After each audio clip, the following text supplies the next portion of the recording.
তো বন্ধুরা, এই যে এক জায়গায় যাওয়ার বাড়ালাম, যাওয়া তিনালি যাওয়ার বাড়ালাম, এই রিক্সাত বইছি, কিন্তু ঝাঁকি লাগতেছে, ভিডিওটা কাঁপতেছে খালি মোবাইল। তো আশা করি আপনারা ভালো আছেন, ভিডিওটার সাথে থাকবেন, ভিডিওটা দেখবেন, লাইক কমেন্ট শেয়ার করবেন।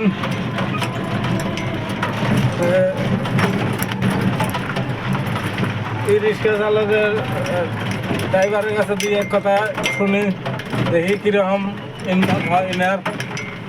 ড্রাইভার ভাই, ইনকাম কিরকম হয়?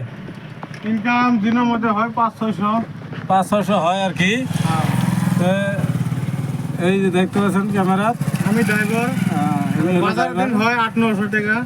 বাজার দিন 800-900 হয় আর কি ইনকাম, মানে প্যাসেঞ্জার মানে ভাড়া নিয়ে কথা আর কি। ভাড়া নিয়ে বেশি বড় ভাড়া না, ধরেন 10 টাকা 20 টাকা এগুলোই ভাড়াই মারে, বেশি মারে না, লোকাল জায়গা তো এগুলো ভাড়াই মারে। তো ভিডিওটা দেখবেন দর্শক, লাইক কমেন্ট শেয়ার করবেন, সাবস্ক্রাইব করে দিবেন। তো আলহামদুলিল্লাহ।